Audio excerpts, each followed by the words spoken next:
Morning, guys. Eric in the LA again. Today, I just want to show you a crazy waveform that I found it, and I got to give you a little bit of background on how I found it. It's my own personal vehicle. It's a Dodge B2500. It's got a 5.2 Magnum in it, 178,000 miles. Now, Mopar Nut, I know you know what these things are and what they do to Dodges whenever they're failing. First, your car stops at a red light, the engine stalls, turn the key, fires back up, go about your way.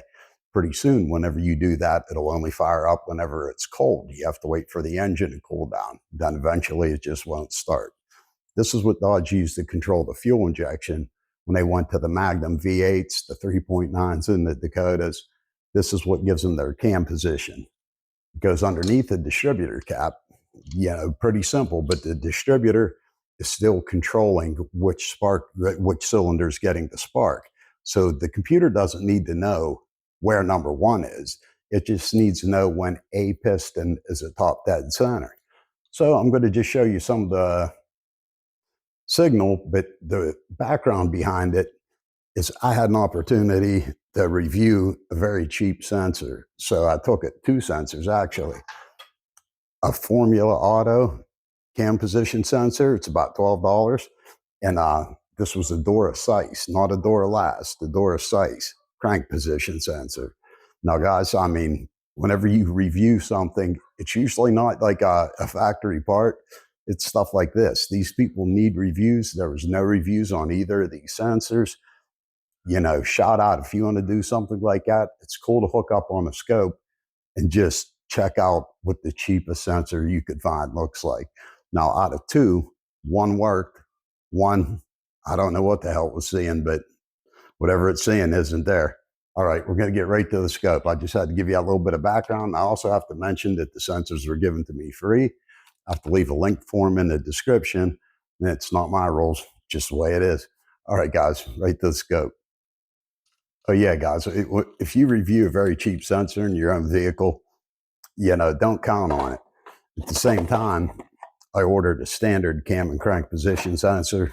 I've just used them for years and never had any problem with them. So I carry them for the one sensor that didn't work, just in case I don't get stuck on the roadside.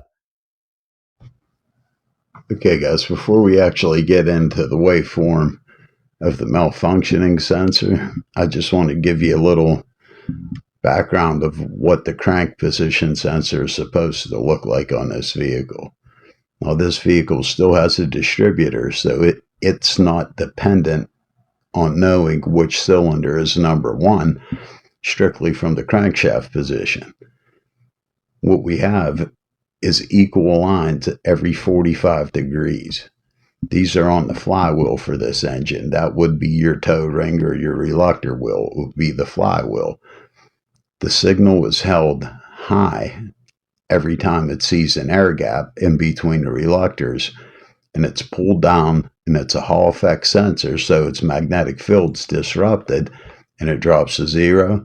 It sees an air gap, it goes back up to 5 volts. Now, there's no sync mark. These are all identical.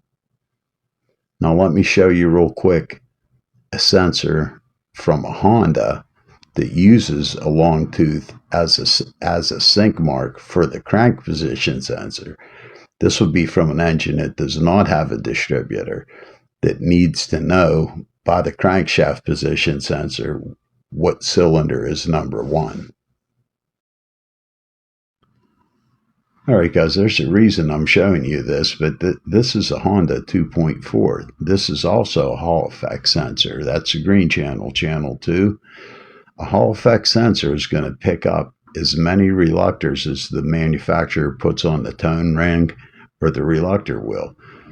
What's going to happen is whenever there's no air gap, no piece of metal in front of the sensor, no sync, it's going to be pulled high. Whenever a piece of metal crosses in front of the Hall effect sensor, it's going to disrupt the magnetic field and it's going to go low. Now, on this Honda, this long tooth was planned. They have a bigger air gap in between, so they have a sync mark right on the crankshaft position sensor where they could time number one. This is number one signal, the yellow trace. they could time where number one fires in relation to that longer tooth. Now next I'm going to just show you where I hooked up on the van, and we're going to run it. I want you to listen to see if you hear the flutter at the end. All right, guys, we're in direct sunlight. We have a lot of glare, but what I want to show you is I have the crank sensor back probed right here and the cam sensor back probed. I'm going into the HS512 in the HScope, and I have the tablet on the floor. I'm going to just aim the tripod at it, getting a lot of glare, but we could go to the screen recorder. I just want to show you guys what it's doing. And out of the new parts, the cam sensor that I was reviewing is a Formula Auto Racing, and the crank sensor is a Dora size. So we're going to give them both a good review, take a look at them on the scope, see which one isn't working right now. All right, I'm going to fire it up, and we're going to take a look at it, see what we get on the scope on the screen recorder.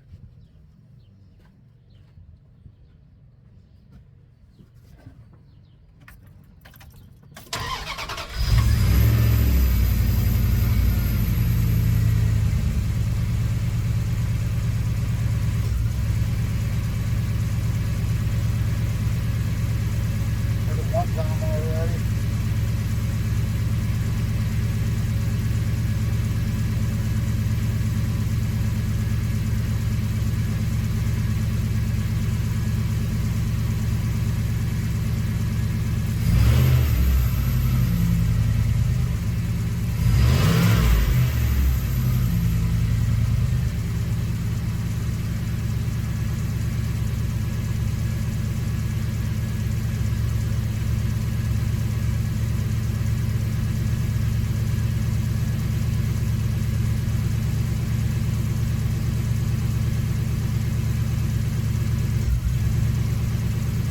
There it is. That's the sound we were waiting for.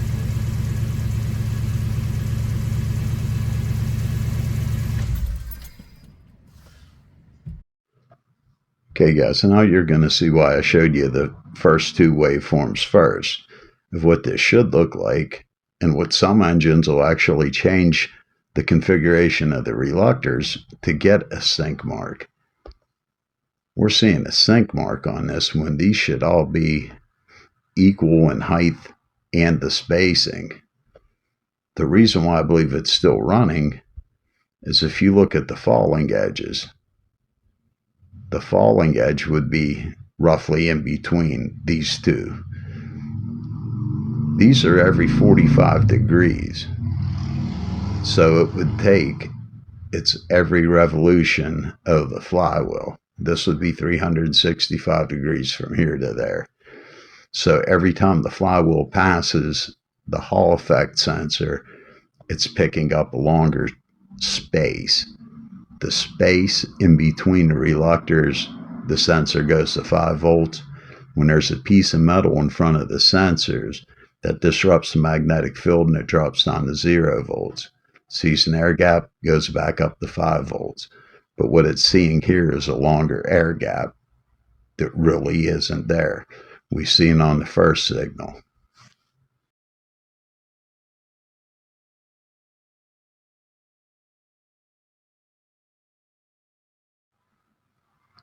Even under the acceleration,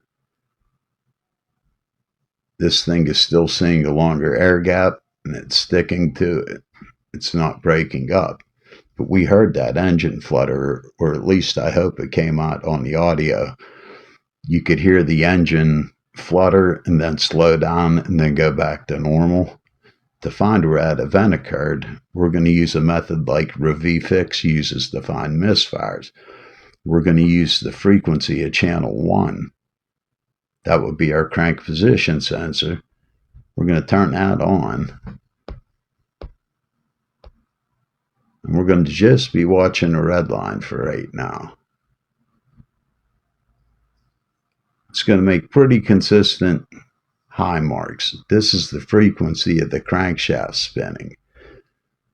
And look at this higher one. When we're looking for a misfire, this red channel, this is going to drop down because the misfire is going to slow the frequency of the crankshaft. this increased. So what we're going to do is just put a cursor right on where that event happened. And then we're going to go up. We're going to take a look at the crankshaft.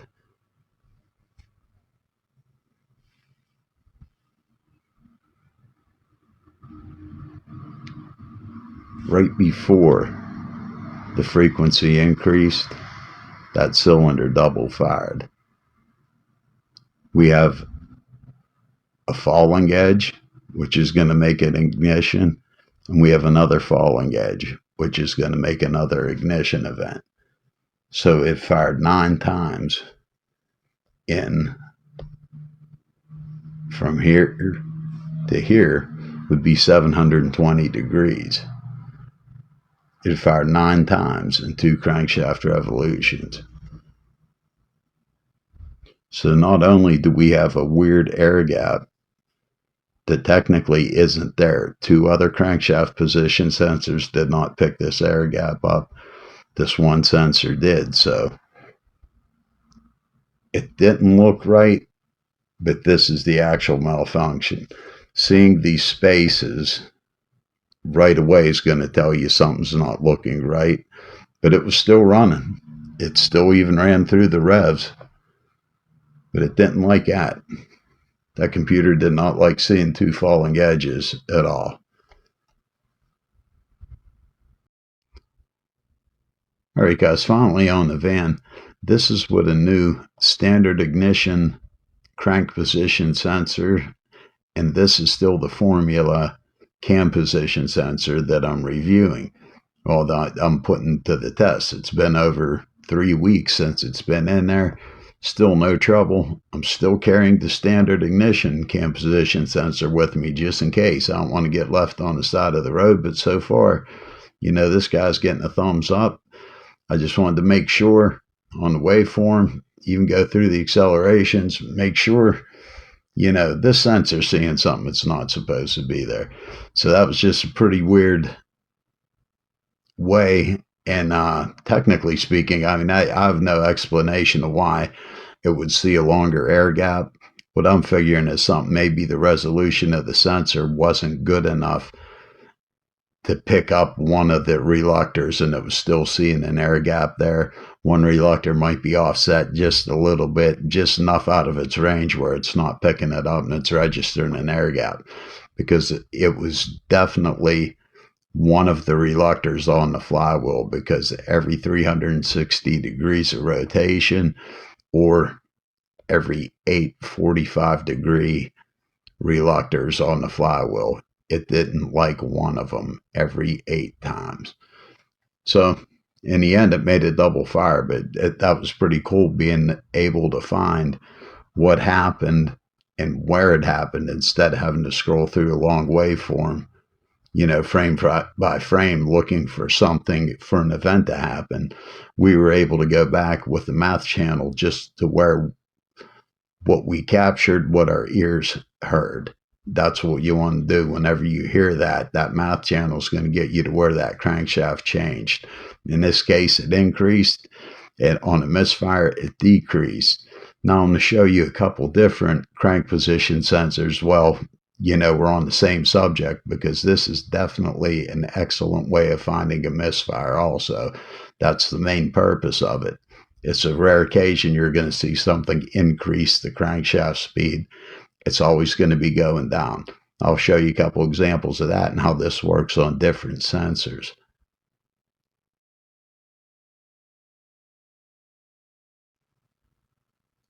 Okay, this is a 2021 Chevy Trax, and it was having a very intermittent misfire. But the same technique with the math channel is going to lead you right to where it occurred and which cylinder it belonged to, because we have a sync for the number 1 signal, but we're still going to be using the frequency for channel 2. That's the crank position sensor. You get a little bit more room on the screen, then we could just zoom out. The higher you make these columns, the red, the math channel, the easier it is to see. when a cylinder fires, the crankshaft speeds up. Then it slows down, then it speeds back up every time a cylinder fires. So what we're going to do is just follow this math channel. We're not paying attention to anything else but the math channel. Everything stays nice and even up until when you see that math channel change, that's when you have to stop. You found your misfire. Well, we could see we're synced with number one. Number one produced power here, but it didn't produce power here. The math channel went down. That means the crankshaft slowed down as it misfired.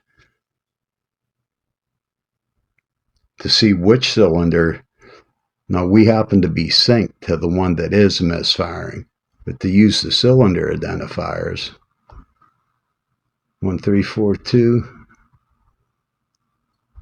you could easily move number one to number one and look in between. When one fired, we have power. When number three fired, we have power. Same with number four, same with number two, but when number one fired again, we have no power. We have no power again. Number one misfired 4 times, and then it's back.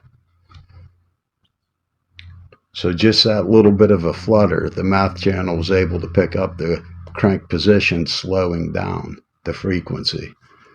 So it leads you right to it, or at least it tells you what cylinder to start looking at. In this case, number one. Okay guys, this is just a quick example of another type of crank position sensor. This is a VR sensor, variable reluctance.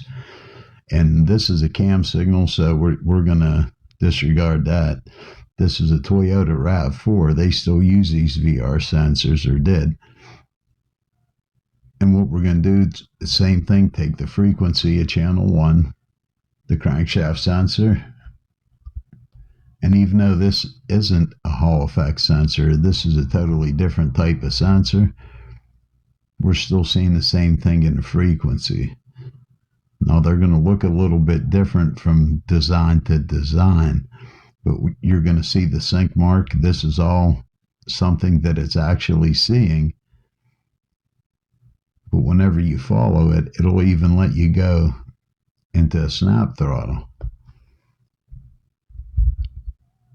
You could zoom right in if you see one of these not producing any power. You know you got to sync to that cylinder, see what's going on inside of it. But all right, guys, that was just a couple things I wanted to show you about how to use it to actually find a misfire. But what we're basically doing is monitoring the speed of the crankshaft. It's an excellent way. That's all. Thanks again to ReviFix for turning me on to that method. But I hope if you haven't used this before, you start using it, because it's, you know, other than a simple paddle probe and getting lucky and finding, you know, something in the secondary, this is one of the quickest ways to find a misfire. It's just using that math channel, the crank position sensor. All right, guys, there's 2 more things I want to check before I put the dog box back on. This thing does have 195,000 miles on it, so I'm checking the fuel pressure. I did have a new pump put on it, probably about 115,000 miles ago. But we're going to check that out because we know it's an aftermarket pump. And also, on these Holley keg intakes, there's a kit that replaces a problem. They develop an internal vacuum leak. And the easy way to check for it is you just open up the throttle body and straight down that hole. Let me turn the light on, see if I can give you a view of it. All right, when you open up the throttle plate the way down, if you look down there, it goes down pretty far. There's a plate on the bottom of the intake, the plenum. And what we're gonna do is just drop a magnet down there. If this sticks to the bottom of the intake, then that means it hasn't been repaired. If it's just aluminum and bounces like this, we know somebody put the kit in it. Because the kit, Dodge, they put a steel plate on the bottom. it's bolted on. So whenever aluminum and steel contracts and expands at a different rate, they develop a leak. I mean, it's, you know, it's engineering for you, but the repair is an aluminum plate that's the same material as the intake. Just, you know, common sense, but that's beyond us. Dodges and Jeeps anymore, you hardly have access to the test board, but it's a quick, easy test for this one, guys. I'm gonna just put the tripod up and just turn the key on and see what we get setting. All right, 44 to 54 PSI is what we're after, just with the key on and the engine off.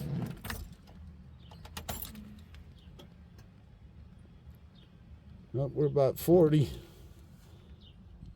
A little under, and it's dropping pretty quick.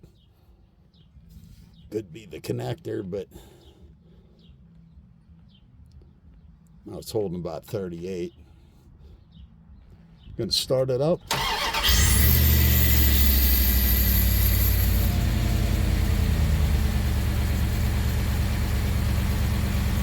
to me looks about 49.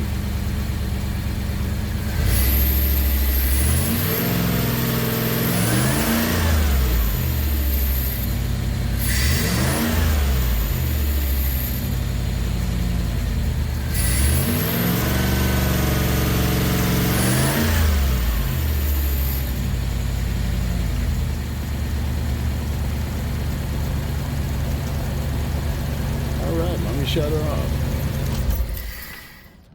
All right, we're in spec with that. It does drop a little bit when I snap it, but it's not dropping any more than 5 pounds. So, all right, now I'm going to just drop this magnet down through the throttle body and see if I hear it stick or if it's like this, nothing. I don't know if this ever made it to recall status, but it's a common source of vacuum leaks. Not sure if this one's going to fit down there. Yep, you heard that stick. That's a steel plate. Stick. So it kind of lets me know what's on the plan for next time I take the dog box off. All right, guys, I'm sure you know by the sound that magnet made hitting that steel plate at the bottom of the intake that I'm going to have to be putting an aluminum plate on the bottom of that intake. Keep everything aluminum. That's the way it should have been from the factory. You know, Dodge just said no. The biggest takeaway I want you to get from all this is using Gravi Fixes. That's his misfire method, using the position of the crankshaft, the frequency of the crankshaft. Whenever you have a misfire, it's going to go down. Whenever you have something like this, 9 firing events in one 720-degree rotation, it's going to go up just like we've seen.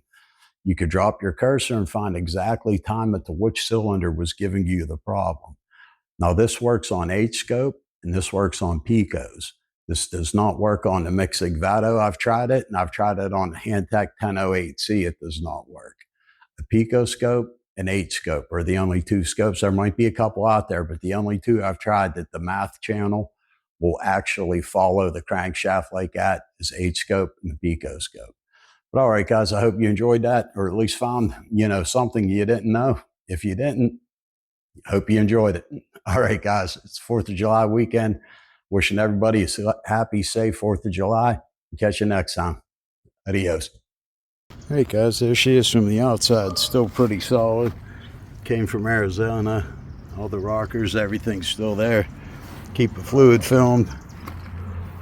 Got about 178,000 on it. Yes, guys, I am certified in dingle ball installation. Crisp.